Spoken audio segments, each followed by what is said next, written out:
Good day, poker peeps. This is Sky with Smart Poker Study. And I love it when life and poker come together and give me a very good podcast idea, which is, I think, what this is going to be, right? So we're going to talk about planning for the future. Now, the idea for this podcast came from a food poisoning scare last week on Friday. In the morning, woke up and I wanted a BLT, a bacon, lettuce, tomato sandwich for lunch that day. So went to the freezer in the garage, pulled out a package of frozen bacon to cook for myself at lunch, right? My wife was going to work, the kids were going to school, so it was just me for lunch. Pulled it out of the freezer, but I left it on the counter next to the freezer in the garage. In my mind, I should have brought it in and put it in the fridge, right, to defrost in the fridge. That was the goal, but I left it behind for some stupid reason. 6 hours later, at roughly noon or 1 o'clock, right around there, I said, okay, it's time to make my BLT sandwich. So I go to the fridge, open it up, no bacon. Oh crap, where's the bacon? Didn't I pull it out? Went to the garage, found it right there on the counter. And I felt it, and it felt like kind of cold still, right?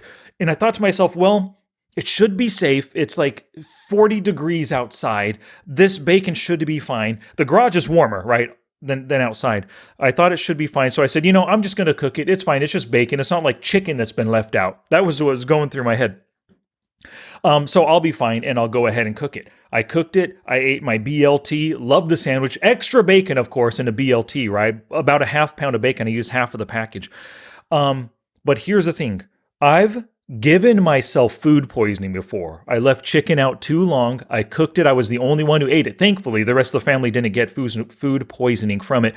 But oh my God, if you've ever experienced food poisoning, it is some of the worst pain ever in your intestines, your whole nether region. You don't want to do anything. You can't even watch your favorite movie. I can't even put on Spaceballs and watch it because my mind, I just don't even want to think about anything. I just want to curl in bed and die. That's what it feels like, right? Well, when I cooked that bacon, I should have thought about that food poisoning I felt and suffered through before, because after cooking it and eating it, by about 3 o'clock or so, my mind started churning and thinking, oh my God, what if I gave myself food poisoning? What if I let that bacon sit out too long and the bacteria developed and I'm giving myself food poisoning? Oh my God. And I know that food poisoning can hit anywhere from 6 to 12, 18 hours later in that time frame.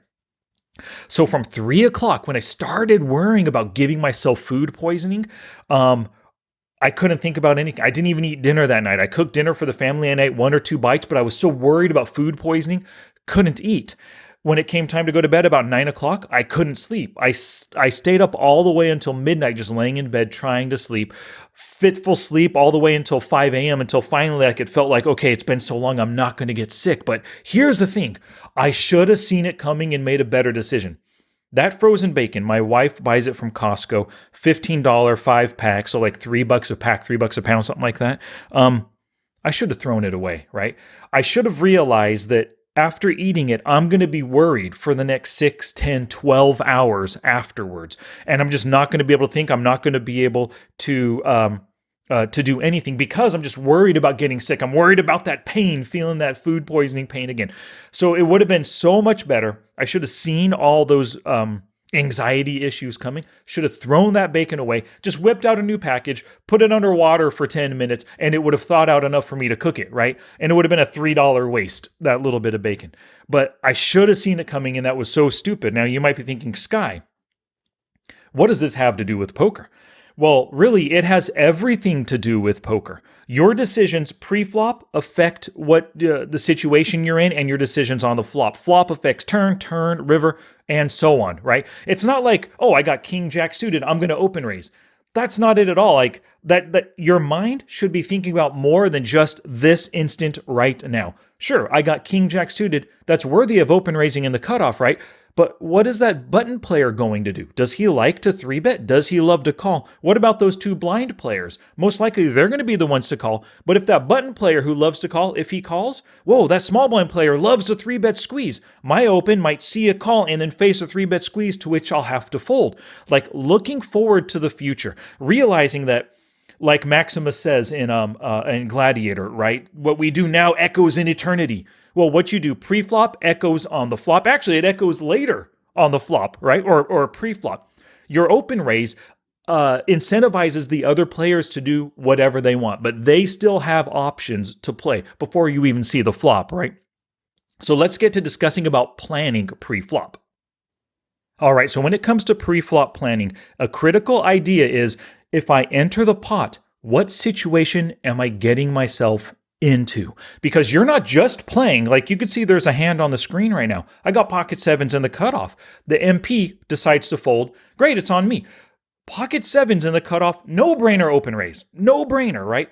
But let's use more of our brain, right? Let's make a brainer decision here. Before we open raise, right, who's likely to call? So look ahead at your other opponents. Well, this player 1, he calls 11%, only 1 out of 9. The player in the small blind, 33%, 1 out of 3. The player in the big blind, so far, 7 opportunities to call, hasn't called at all. So the most likely caller might be the small blind player. Right? So start thinking ahead, thinking about who's going to enter the pot against you. Because sure, like I said, sevens are a great open raising hand, which I do. But now I've got 3 opponents, the button, the small blind, and the big blind. They have some kind of options available. They can fold, they can call, they can raise me right here, right? Another question you want to ask yourself before you raise, or ask yourself, if I raise, who's likely to 3-bet? Let's take a look at these players. The button player, seat 1 right here, he 3-bets at 11%. It's only 1 out of 9, but he's shown that he's capable of 3-betting in the past. The player in the small blind, he's 3-bet 1 out of 3 right here. The player in the big blind, no 3-bets yet. So these 2 players, the button and the small blind, at least based on their prior tendencies, small sample size, but they've shown the ability to 3-bet in the past. But here's an interesting thing. When you're looking to the future, you also sometimes want to think about what happened in the past. We opened raised with pocket sevens. You could see we folded. The smart HUD shows you this. I folded to a 3-bet after raising 1 time in the past. 1 out of 1 opportunities for 100%. The player that 3-bet me was this button player 1. He 3-bet me once. It was 1 out of 9 opportunities, and I folded that 1 time, right? So I'm thinking ahead to their tendencies, what's likely going to happen to their 3-betting. You also want to think about their post-flop tendencies.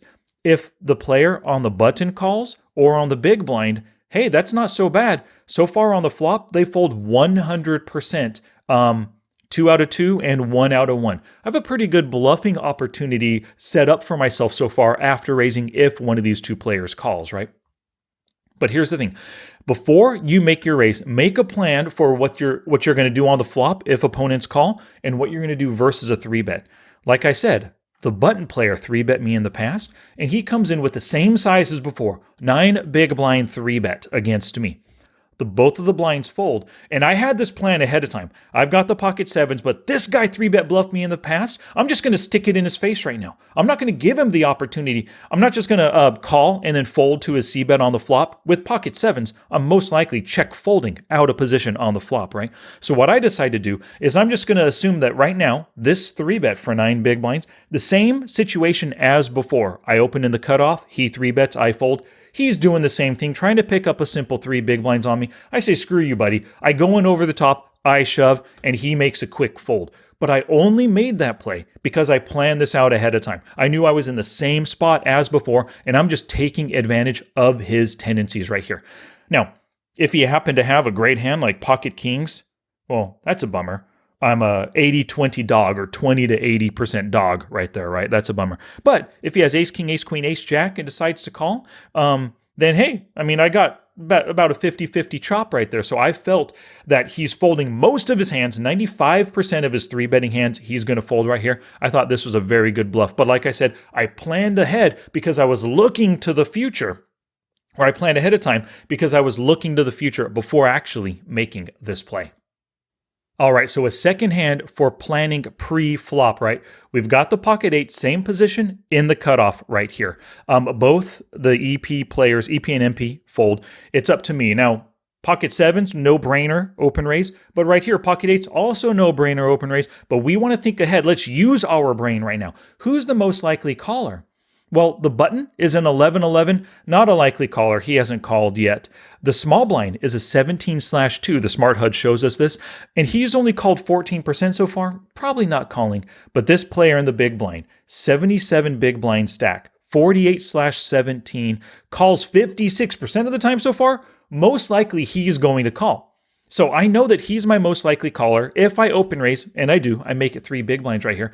But that's a great thing. If he calls, look it, he folds on the flop 75% of the time. That's an awesome spot to put myself in. I raise, he calls, I see bet bluff, he folds, easy pot on the flop, right?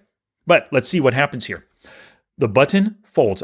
Remember, I made it 3 big blinds with pocket eights in the cutoff. Button folds, the small blind decides to call. And that incentivizes this 48-17 big blind. He makes a 3-bet to 5 big blinds. Now, this is a min 3-bet squeeze, right? One of the great things about when you're playing poker, especially online poker, when action comes back to you and it's your turn to play, 3 buttons pop up at the bottom of the table. Those are your options. Those options are your friends. When he makes his 3-bet, the fold button shows itself. The call button and the raise button shows itself. Now it's up to you in the moment to make a plan to decide which is the best play. Should I fold my pocket eights for 2 more big blinds with another player still to act in the small blind? Should I just call to see a flop in the best position against the 2 blinds? Or should I 4-bet? Now here's the thing. I know that if I call, I've only got pocket eights, I'm most likely going to miss a set.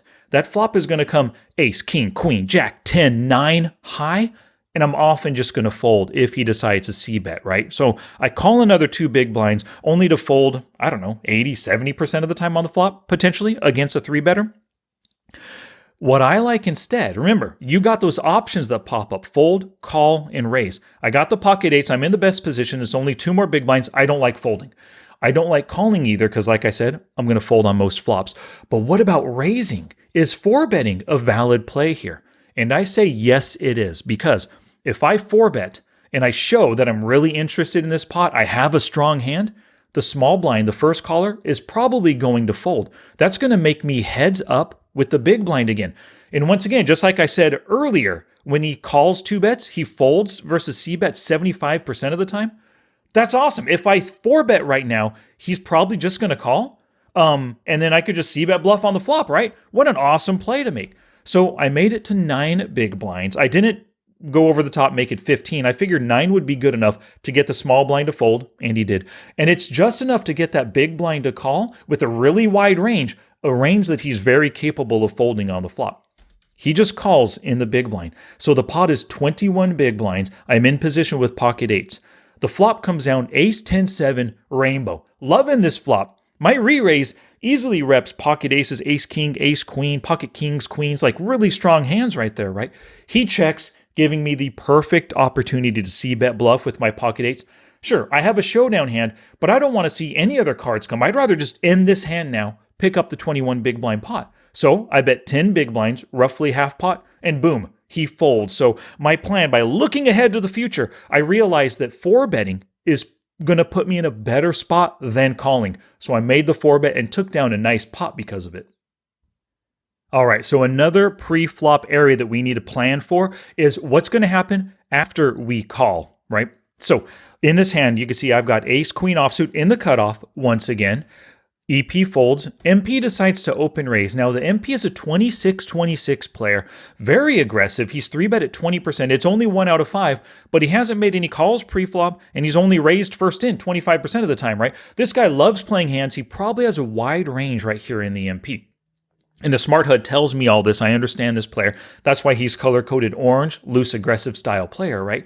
Now, before you make a call, you want to think about, okay, if I call, who else will call? Take a look around. This guy calls 25%, 13%, no calls yet out of the big blind. So 1 or 2 other potential callers right here. So I might be going multi-way with an ace-queen. Not the end of the world. Ace-queen's a great hand, but maybe I'd prefer limiting those multi-way opportunities and just re-raise here to try to get this initial loose aggressive player heads up against myself, right?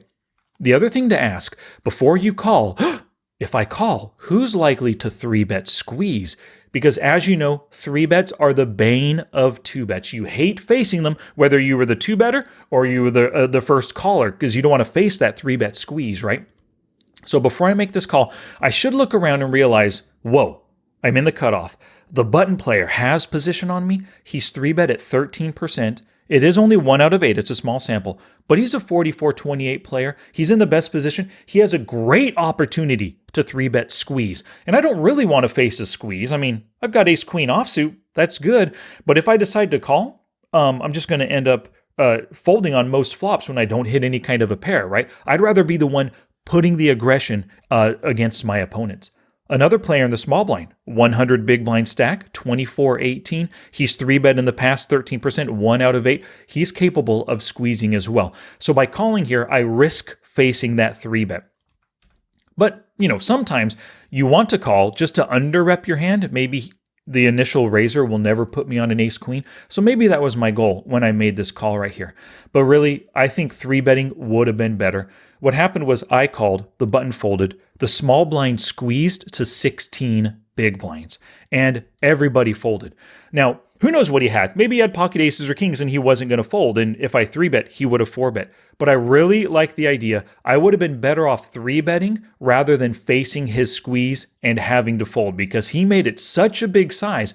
If I would have called that additional 16 or additional 13 big blinds, that pot would have been 36 big blinds. I only had 94 behind. He only had 87 behind. Less than a 3-to-1 stack to pot ratio. Really tough. I don't have much room to maneuver post flop. So I'm happy I folded versus that 3-bet, but I would have rather been the 3-better, putting the pressure back on the MP player, playing heads up and just going post flop with ace queen in the best position.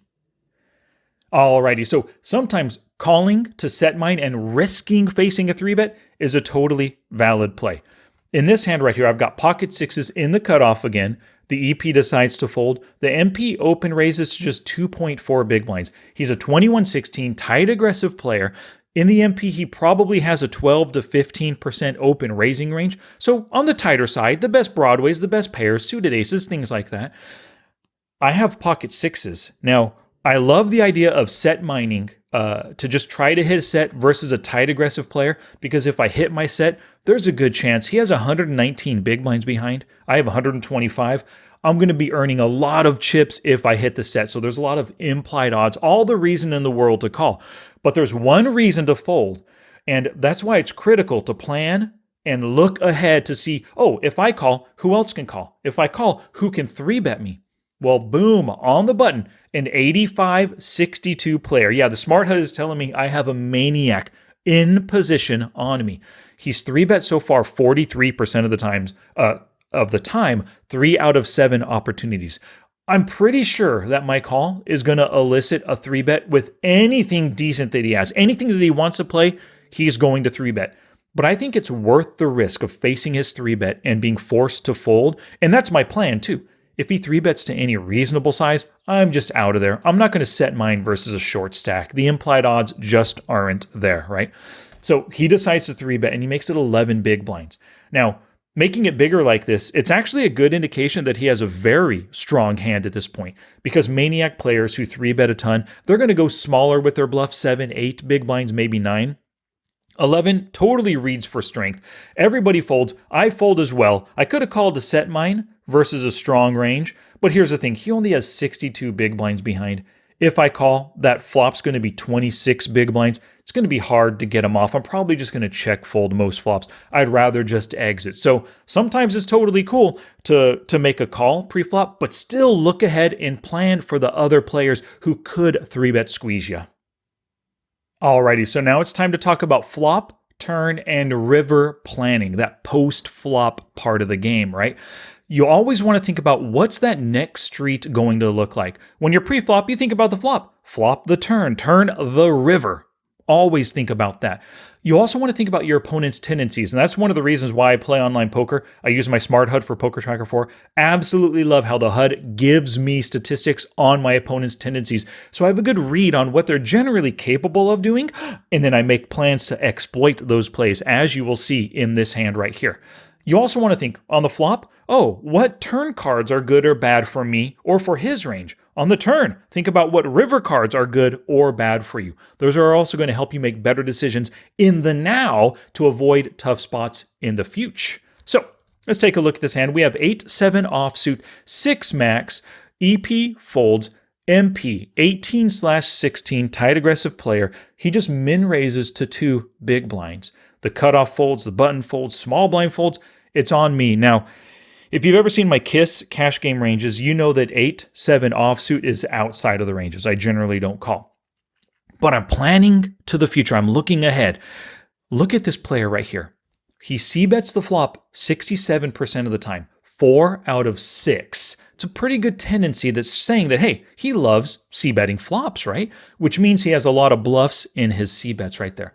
Oh, but look at this on the turn. So far, his c-bet is 0 out of 2, 0% on the turn. Super turn-honest player.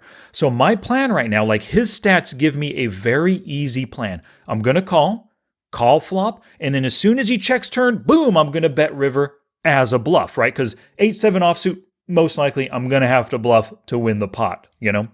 So I decide to call in the big blind with 8-7 off. I give the 18-16 player position against me. Flop comes down ace, 8-3 rainbow. So I flopped second pair on an ace high board. I'm going through with my plan right here. I have some showdown value, so check calling is absolutely fine. But I want to basically just utilize my plan against him.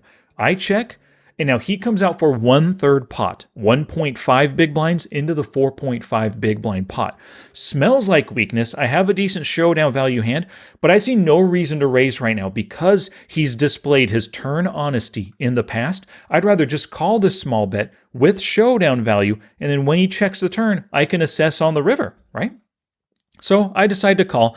The pot on the turn is now 7.5 big blinds and a 5 hits. Doesn't help me, probably doesn't help his range at all, right? I would have been scared on a king, queen, a jack, a 10, kind of like a high card on the turn because he easily has those in his bluffing range on the flop, right? But that 5 isn't necessarily scary. I might check call another small 1/3 pot bet, right? Even though he's turn honest, if he bets small again, it could be weakness. He could double barrel with like a king high or a queen high hand, right? So after the 5 hits, I check, and he bets now 5.4 big blinds into the 7.5 big blind pot, roughly 70%, somewhere right around there. This guy means business. He has an ace. He loves his hand right now. Now, you could say, Sky, you have some showdown value. Even if you put him on an ace, you have a potential, you have an 8-7 with a pair of 8s. You could hit a 7 for 2 pair and 8 for trips. Yeah, sure, I have those, but that's only 5 outs. It only hits 10% of the time on the river. I need mathematically, and Poker Tracker 4 shows this, to call 5.4 to win a total pot of what will be 18.3 big blinds. I need 30% equity. I only have a 10% chance to improve my hand. Screw that, I am out of here. So I had my plan in place, and I didn't follow through with my plan because he went against his tendencies. I'm paying attention to those HUD stats, look into the future. I know he's turn honest. He bets 70% pot right now. He loves his hand. Super easy fold because I planned for this ahead of time. Alrighty, another example of flop, turn, and river planning right here. I've got the queen 8 suited on the button. EP folds. It's a 6 max game, but there's one player missing. EP or MP folds. The cutoff limps. Now, this player is a 29/10.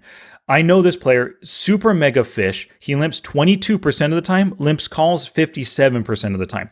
So when I have my queen 8 suited, I don't want to limp behind. Like, I always want to be the aggressor because look at this player. He folds flop 24%. Folds turn versus c-bets 14%. He loves calling, hates folding. If I hit anything good with the queen 8 suited, I can go for a lot of value versus a player who hates folding. But it also means I'm probably not going to be bluffing because, hey, he does not like to fold. Why would I bluff him? I'm just trying to put myself in a value situation versus this limpy fish. So I decide to min raise. I only go 3. I only have the queen 8 suited. I'm kind of thinking, I just want to be the pre-flop raiser, get to the flop, isolating this cutoff fish, but I don't want to commit too many chips right now. So I go smaller than I usually would, but I make it 3, and it works. The blinds both fold, and the limper decides to limp call, making that pot 7.5 big blinds on the flop. I got queen 8 in position against him. Now, the flop comes down jack, jack 4 with 2 clubs. I have the queen 8 of hearts, so I don't have a flush draw at all. So I basically whiff this board. I have 1 queen overcard. I have an 8 with a couple of jacks. I guess I have a backdoor straight draw and 3 outs to an overpair queen, but I don't have much at all, right? But this player, who c-bets the flop 85%, when it comes to donk betting out of position, the smart HUD tells me this. He donk bets 21% on the flop, 4 out of 19. Totally capable of bluffing flops. And he donk bets 1 into 7.5. And I just smell super weakness right here. I'm not necessarily calling to try to hit a queen or an 8. I mean, that's good. If I hit a queen or an 8 on the turn, those are good cards for me. I'll be able to now bet if he donk bets again 1 big blind, or bet if he checks for value, that kind of a thing. But I'm just keeping myself in this pot versus a total fish who is displaying weakness right now with the 1 big blind donk. So I call with my queen 8. The turn pot is 9.5 big blinds. Jack, Jack, 4, deuce with 2 clubs. I've got the queen 8. Now he donk bets again on the turn for only 2 big blinds into a 9.5 big blind pot. I still, once again, suspect total weakness. The plan is just to call, and hopefully I hit a queen or an 8 for some value on the river. But if not, I'm just going to bet when he checks on the river. If we take a look at another stat, like I said, we're always looking to the future, right? His river bet is only 15%, 4 out of 27. He doesn't bet rivers that often. So if he bets big on the river, I can make an easy fold. If he checked, which I suspect he'll do, I can bet to take it down. I call. The river pot is 13.5. It's an ace on the river. And he checks to me. Awesome. I guarantee, I know this player. If he had an ace, he would bet for value. He does not have an ace. I come in for what looks like just a value bet. Like I had an ace the whole way. I hit the ace on the river, bet half pot on the ace, and he folds. But I basically just utilized a good board card, the ace on the river, right? As well as I just suspected weakness. So I just stayed in to give myself the chance to bet when he checked, and it worked. But it all came about just because of planning. I guarantee I wasn't just calling 1 big blind on the flop for no reason, calling 2 on the turn for no reason. No. I had that reason. Bet when he checks on that river, which he's likely to do.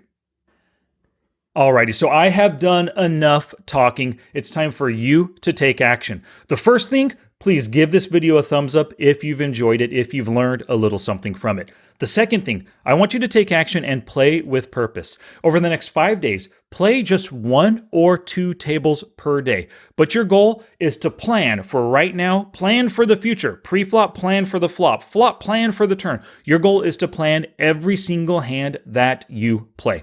Pre-flop, ask yourself, what situation am I getting to? If I call, what's going to happen for the rest of the hand? If I call and see the flop, what's going to happen there? How can I exploit my opponent? Plan ahead for the future. Post-flop, what's the next street going to look like? What is my opponent capable of doing on the next street? What cards do I want to see? What cards would I hate to see? All that jazz. Force yourself to plan every single hand that you play over the next 5 days, 1 to 2 tables at a time. Now, you're also going to study with purpose. Over the next 5 days, go through your database in Poker Tracker 4 and find 10 hands per day that you're going to review. Some big losers, some big winners as well, because you're going to learn from some of those winning hands, but you also might find that you made a mistake here or there in those winning hands as well. You want to find hands that went to showdown, big winners and big losers, like I said, because you want to see what your opponent had through the street. So you want to see that showdown. As you're reviewing those hands, plan each street. If you find yourself calling with ace-jack suited in the cutoff, ask yourself, oh, why didn't I 3-bet? What could have happened on the flop if I had 3-bet? If I 3-bet with ace-jack, would they have just folded and I would have won the hand right there? I don't know. That's up to you. Ask yourself those questions. Figure out what you missed in the hand, what mistakes you made. Take note of those mistakes in your poker journal, and that's going to help you turn yourself into the player that you want to be.